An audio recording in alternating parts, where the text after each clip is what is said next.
اچھا بھائی جان، یہ جو ہمارا ایک سلسلہ ہے پرانی یادوں کو تازہ کرنے کا، گئے وقتوں کی بات کرنے کا، اس حوالے سے میرے ذہن میں ایک بات آ رہی تھی کہ آپ سے رہنمائی لوں میں کہ آپ کی نسل میں پرانے وقتوں میں اس وقت جب گرمی شدید ہوا کرتی تھی تو گرمی کا مقابلہ آپ لوگ کیسے کیا کرتے تھے؟ جب مطلب آج تو ایئر کنڈیشن ہے، جب آپ تھے اس وقت تو پنکھے بھی نہیں تھے. جی جی جی آج میری گودی میں آ جاؤ نا، ادھر بیٹھ کے میں آپ کو بتاؤں ہمارے وقتوں میں کیا ہوتا تھا. دادا ملا منا آدو تو نہ کاکا آدو.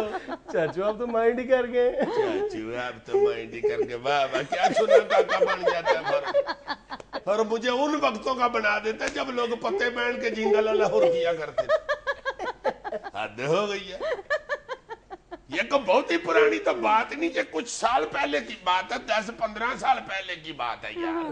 یہ تو ایک دم ہی میں سوچتا ہوں کہ یہ 15-20 سال میں کیا ہو گیا سب کو، کیا کرنے لگ گئے ہم کہ اسی کے بغیر ہمیں نیندر ہی نہیں آ رہی. آپ کی بات بالکل بجا ہے. ساری عوام کی، دوستوں بہنوں بھائیوں کی بھی یہ جو چیخو پکار ہے یا ٹینشن ہے لوڈ شیڈنگ، یہ بھی جائز ہے، بالکل ٹھیک ہے، بہت زیادہ ہے، ٹو مچ جسے کہتے ہیں انگلش میں. بلکہ میں تو سوچتا ہوں کہ وہ دور ہی نہیں رہا جب مچ لگا کے بیٹھا کرتے تھے. ٹو مچ سے مجھے یاد آیا واقعی بہت زیادہ ٹینشن ہے، لوڈ شیڈنگ بہت ہی زیادہ ہو گئی ہے. ایسے بھی حالات نہیں تھے، مگر یار اس کا اب جہاں پہ حکومت نے کچھ کرنا ہے، بجلی پیدا کرنی ہے، اس کا کو بندوبست کرنا ہے شارٹ فال کا، وہاں پہ میرا خیال ہے کہ عوام کی بھی کوئی نہ کوئی ڈیوٹی بنتی ہے، ذمہ داری ہے. بالکل ذمہ داری بنتی ہے کہ اس لوڈ شیڈنگ کا مقابلہ کیسے کیا جائے. بالکل. دیکھو اب دور تو گزر گیا جو جس دور میں بجلی بنانی چاہیے تھی اور اس کا کو بندوبست کرنا چاہیے تھا. اور انڈیا جب ہمارے پانی والے ٹپ میں موری کر کے ہمارا پانی چوری کر رہا تھا، اس وقت ہمیں چیخو پکار کرنی چاہیے تھی. چلو وہ نہیں کی. اب بندہ ہمیں سپ گزر گیا تو لیک کوئی نہ ہم ہمیں ڈنڈے مارتے رہے. بابا جی میں نے آپ سے انٹرنیشنل ریلیشنز پہ لیکچر نہیں مانگا، میں نے یہ پوچھا ہے کہ گرمیوں کو وہی بتانے لگا ککو بہت پالا. بابا یہ بتاؤ کہ گرمیوں کا مقابلہ کیسے کرتے تھے؟ بتانے لگا تو فیڈر بنا دو بھائی، بریک میں دینا منوں کو. بتانے یہ جا رہا ہوں کہ یہ 15-20 سال پہلے کی بات ہے کہ اتنے ایئر کنڈیشن جو ہیں یہ مجبوری نہیں ہوا کرتے تھے، یا پنکھا ہی مجبوری نہیں ہوتا تھا.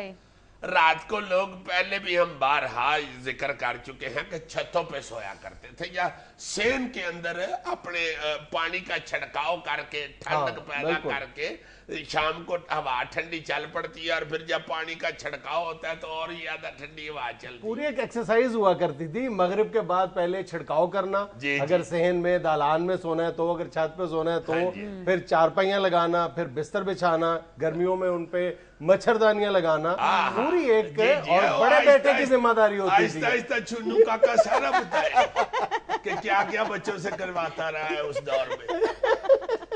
یہی میں کہنا چاہ رہا ہوں کہ یہ ایکسرسائز جو ہم کیا کرتے تھے یہ اب ہم نے اپنے بچوں کو کروانا چھوڑ دی اور اس کی عادت ہی نہیں ہم نے ڈالی. ہمارے بچے جو ہیں وہ لیٹ کے ٹی وی لگانے، پیر کے انگوٹھے سے ٹی وی لگانے والے بچے. لیکن کیا اب چھتوں پہ سونا ممکن ہے؟ ذرا پریکٹیکل ہو کے بتاؤ نا. کیوں نہیں ممکن؟ کیا ہو گیا یار؟ اب کیا چھتوں پہ نیوڑے بھرنے شروع ہو گئے؟ عزیزی صاحب بتاؤ نا یہ رائے چھتوں پہ جنہوں نے رہائش رکھ لی ہے وہی چھتیں. لیکن عزیزی صاحب اب یہ سارا کچھ پریکٹیکل نہیں نہ رہا. حالات دیکھیں کہاں چلے گئے. آئے دن تو آپ چوریوں اور ڈکیتیوں کی قصے سنتے ہیں. اللہ لوکے یہ جو پہلے تو یہ بھی ہوتا تھا گلیوں میں لوگ سو جایا کرتے تھے.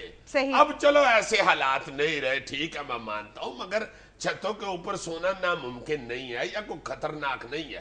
اس وقت تو ہمیں بنیرے ہوتے تھے سادے. اب تو اپنے گھر کو محفوظ کرنے کے لیے بھی 36 چیزیں نکل آئی ہوئی ہیں. یہ جو ہم دیواروں پہ جنگلے لگے ہوئے دیکھتے ہیں یا تارے لگی ہوئی دیکھتے ہیں، یہ پہلے نہیں تھی ہوتی. پہلے تو سیدھی کچی کاند یا پکی کاند ہوتی تھی، بات ختم ہو گئی. اور طریقہ بھی ہے ٹھنڈک حاصل کرنے کا اور گرمی سے بچنے کا، وہ میں تمہیں نہیں بتا سکتا، یہ اگر پوچھے تو بتا سکتا ہوں. پوچھا سر. اچھا بتائیں جی اور کیا طریقہ ہے؟ ٹینڈ کراؤ. اب دیکھو نا اس پہ ہنسی آتی ہے.